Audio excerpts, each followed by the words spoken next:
Okay, so for this video, I wanted to cover the IRS Form 8843.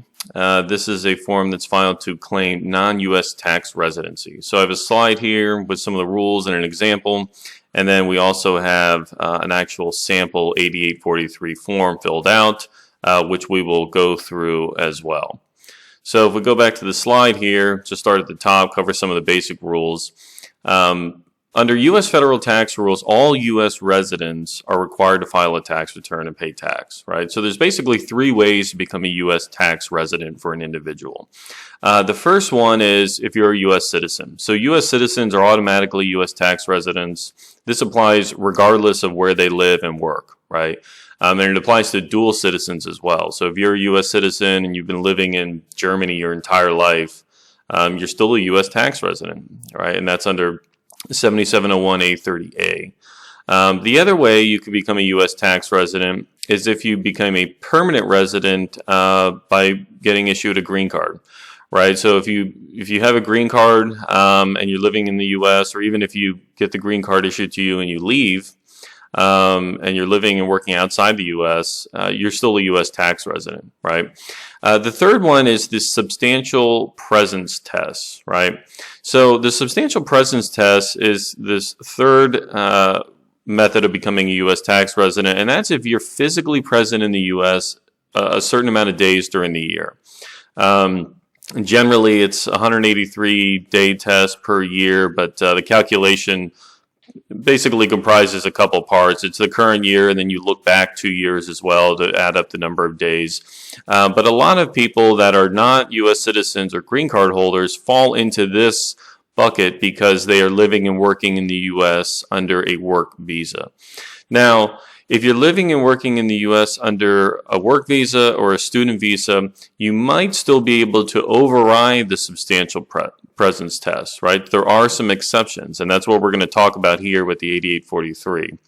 Now, one such exception to the substantial presence test found in 7701B5A is for full-time students, teachers and trainees, certain individuals holding diplomatic visas, and employees of certain international organizations, right? So these, if you fall within one of these categories, you're not a U.S. tax resident, even if you were in the U.S. enough days to meet the substantial presence test, okay? So let's look at an example here.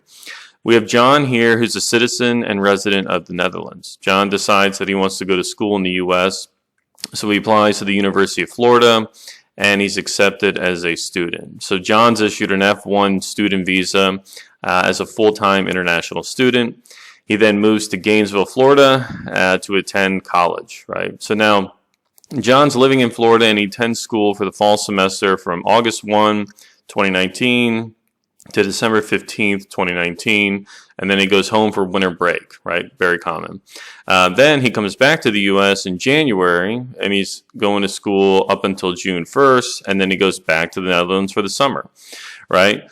And then year 2 comes up, right? And then John comes back to the U.S. for the fall, his sophomore year in college, and he's in the U.S. from July 20th, 2020, up until December 15th, 2020, and then he goes back to the Netherlands for Christmas break.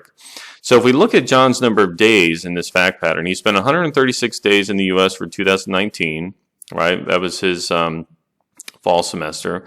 And then he spent 285 days in the U.S. during 2020.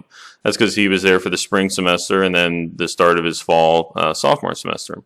Now, under the substantial presence test, John is not a U.S. tax resident for 2019 because he didn't meet the minimum number of days, but he would be a U.S. tax resident for 2020. So if John wants to avoid becoming a U.S. tax resident for 2020, he needs to complete and file this form. Right. Now, I would also recommend filing for 2019, just kind of on a protected basis. And this just kind of lets the IRS know that, hey, look, I did become a student in 2019, didn't meet the number of days anyway. Here it is. And then 2020, you definitely want to be filing. Okay, so let's look at the 8843 and run through this example again on the form. So here we have the 8843. It comprises a couple of parts. Everybody's got to fill out part 1, and then part 2, 3, and 4 on down depends on what type of exception you're trying to qualify for. So at the top of the form here, we've got John's first and last name, his taxpayer ID number, right? And then it says here, fill this address in only if you're filing it by itself. What we would recommend is John file a Form 1040-NR and attach this to it. And again, the 1040-NR, for the most part, it's a protective return because he doesn't have any U.S. source income subject to tax, but nevertheless, file it anyway. But you can just file this form by itself. That's also appropriate.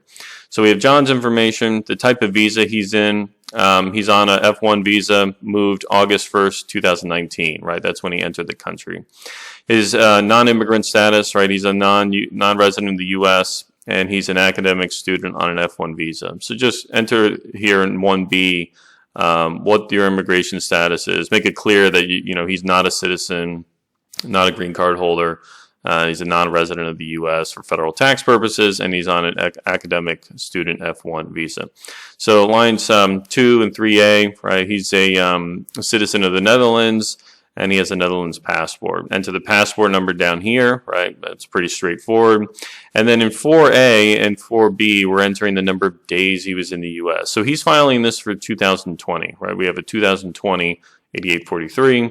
So the number of days he was present, if you recall the fact pattern, he was in the U.S. 285 days during 2020, and he was in the U.S. 136 days during 2019. And then in 2018, he wasn't in the U.S. at all, right? And so in 4B, we're excluding 285 days under the substantial presence test because he is a student, right, on an F1 visa.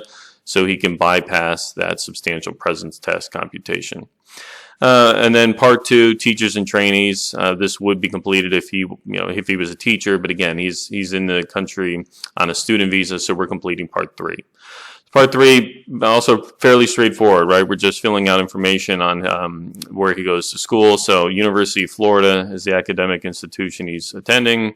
Enter the name, address, and telephone number of the director that's at this university. So whatever the department is that issued him the student visa.